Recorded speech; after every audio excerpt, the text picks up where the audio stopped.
Es krimnya enak. Aku harus menghabiskan es krim ini sebelum masuk ke kelas kehamilan. Ucap Lisa dengan fokus kepada es krim yang ia santap. Sedangkan Zack yang duduk di sebelahnya memilih mengemudikan mobilnya dengan sesekali mengamati wanita yang tampak bahagia dengan satu cup es krim coklat hazelnut. Memangnya kenapa kalau kamu makannya di sana? Hei, di sana tak hanya ada aku dan si pembimbing, ada juga beberapa ibu hamil lainnya. Aku tak mungkin membuat mereka semua merengek meminta es krim pada suami mereka secara bersamaan. Jawab Lisa dengan terkikik geli. Berlebihan sekali. Kau tak akan mengerti tentang keinginan wanita hamil jika belum merasakannya sendiri. Aku sudah mengerti, kau sering menyusahkanku. Zack menjawab dengan wajah datar tak berekspresi. Dan hal itu membuat Lisa semakin gemas, hingga dengan spontan ia mencubit gemas pipi Zack. Iya, Lisa memang sering membuat Zack susah. Lisa sering meminta hal-hal yang tak masuk akal pada Zack semasa kehamilannya saat ini. Hal itu kadang membuat Lisa tersentuh. Seharusnya yang melakukan tugas seperti itu adalah suaminya. Atau bahkan mungkin lelaki yang menghamilinya. Tapi Lisa tahu bahwa ia tak akan bisa bermanja-manja dengan lelaki lain selain dengan Zack. Lagi pula lelaki ini tampak menikmati perannya sebagai suami siaga. Hah? Suami? Astaga, membayangkan hal itu saja membuat pipi Lisa merona-rona tak jelas. Kenapa merona begitu? Tanya Zack yang ternyata sejak tadi sudah diam-diam mengamati wajah Lisa. Tidak apa-apa. Akhirnya Lisa memilih menikmati kembali es krim yang sejak tadi ia santap. Yang anehnya es krim tersebut tak terasa manis seperti pertama kali ia menyantap es krim itu tadi.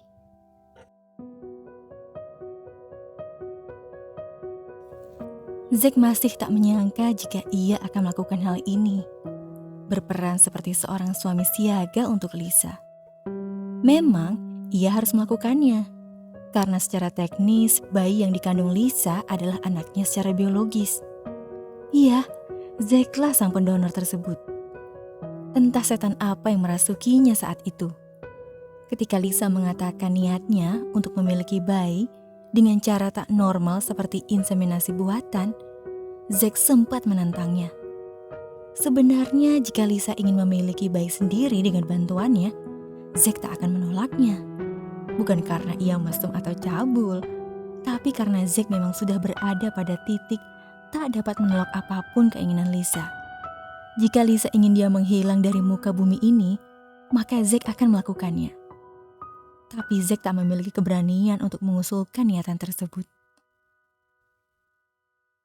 Di sisi lain, Zack tak akan pernah rela melihat Lisa mengandung bayi pria lain yang bahkan tidak dikenal oleh wanita itu. Akhirnya dengan curang, ia mempersiapkan semuanya. Meminta Lisa untuk datang ke tempat bank sperma yang sudah ia tunjuk dan meyakinkan wanita itu bahwa di sana Lisa akan mendapatkan penanganan yang bagus dan memuaskan. Padahal di belakang Lisa, Zack dan tim dokter sudah mengatur semuanya. Memastikan bahwa donor yang Lisa terima adalah donor dari Zack. Benar-benar licik bukan? Kini, bahkan ketika usia kandungan Lisa sudah akan memasuki bulan ke-6, Zack masih belum berani menunjukkan kenyataan tersebut. Membuka rahasianya karena ada rasa takut bersarang di sudut hatinya. Takut jika Lisa menolaknya. Menolak pemberiannya. Menolak bayi mereka karena kenyataan tersebut. Hal itu kadang membuat Zack frustasi. Di satu sisi, ia ingin mengklaim diri Lisa. Tapi di sisi lain, ia tidak bisa menunjukkan hal tersebut karena ia tak memiliki status apapun bagi perempuan tersebut.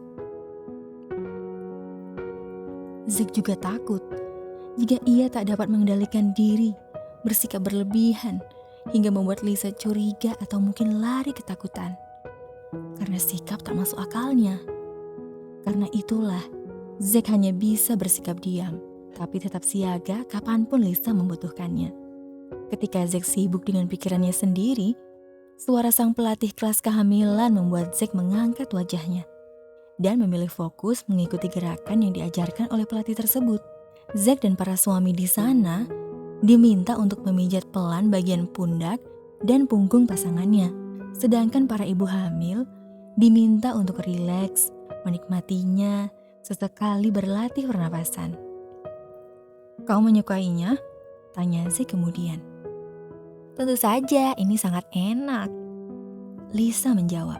Zack sedikit tersenyum. "Aku bisa melakukannya kapanpun kau ingin." "Kau bercanda?"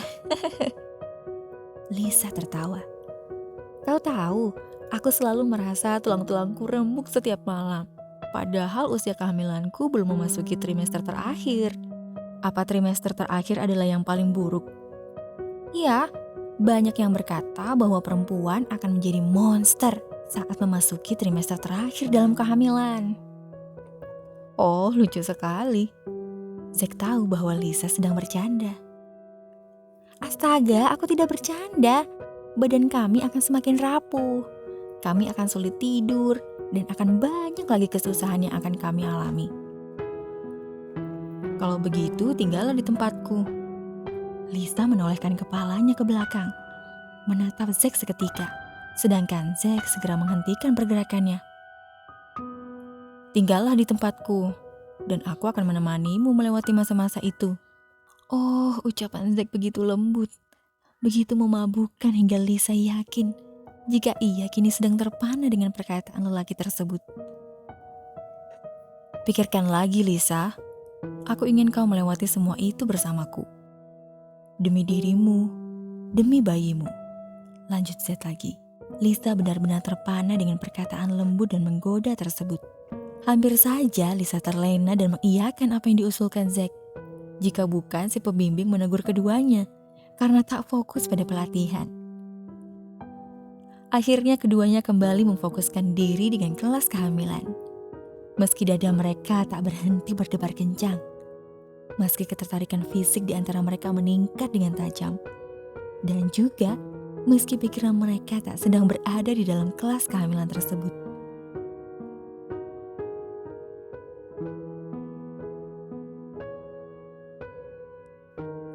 Jam 8 malam, Zack dan Lisa sampai di kondominium milik Lisa. Setelah kelas kehamilan yang melelahkan tersebut, Zack lantas mengajak Lisa untuk makan malam di luar. Tak ada yang mereka bahas setelah ketertarikan intim di dalam kelas kehamilan tadi. Zack tak lagi mengusulkan niatnya. Ia cukup tahu diri dan cukup yakin jika akan mendapatkan penolakan dari Lisa. Akhirnya, Zack memilih membungkam bibirnya dan hanya diam sepanjang malam, hingga mereka sampai di ruang tengah kondominium milik Lisa. Sedangkan Lisa, bungkamnya dia bukan karena memikirkan hal tadi, ataupun memikirkan tentang tawaran Zack. Lisa bungkam 1000 bahasa hanya karena ia tidak mengerti. Rasa apakah yang tengah ia rasakan saat ini? Pasalnya, Lisa ingin Zack menciumnya dan mungkin menyentuhnya. Entah dari mana Lisa memikirkan pikiran semesum itu. Salah satu temannya di kelas kehamilan pernah bercerita bahwa sejak hamil, temannya itu cenderung lebih menginginkan seks dibandingkan suaminya. Perbandingan keinginan temannya itu melakukan seks saat hamil menanjak hingga 75%. Lisa tak tahu bahwa hal itu akan menimpanya juga. Iya, Lisa merasa bahwa ia juga menginginkan sebuah seks. Astaga, padahal Lisa bukanlah wanita yang gila dengan hal itu. Ia memang pernah dekat dengan pria, tapi hanya sebatas dekat. Lisa tak pernah menjalin kasih dengan seorang pria manapun, apalagi bercinta dengannya. Lisa yakin bahwa dirinya masih perawan jika dokter tidak merobek selaput darahnya ketika akan melakukan proses inseminasi buatan. Dan kini, Lisa merasa seperti orang gila saat merasakan perasaan aneh tersebut. Ia menginginkan Zack, dan ia tidak tahu datang dari manakah keinginan tersebut. Kau langsung pulang atau tinggal di sini? Tanya Lisa dengan sedikit ragu. Zack mengangkat sebelah alisnya. Ia berjalan mendekat ke arah Lisa. Sedangkan wanita itu memilih diam tak bergerak dari tempatnya berdiri. Tinggal di sini? Maksudmu kau ingin aku menginap? Lisa memijit pelipisnya sendiri karena frustasi. Aku tidak tahu apa yang sedang kupikirkan, Zack. Jika kau ingin pergi, maka pergilah. Tapi Zack tak ingin pergi. Zack malah berjalan mendekat, hingga perut buncit Lisa menempel pada bagian bawah tubuhnya. Jemari Zack terulur, mengusap lembut pipi Lisa dan menyingkirkan anak rambut wanita itu yang jatuh tak beraturan. Kau memikirkanku?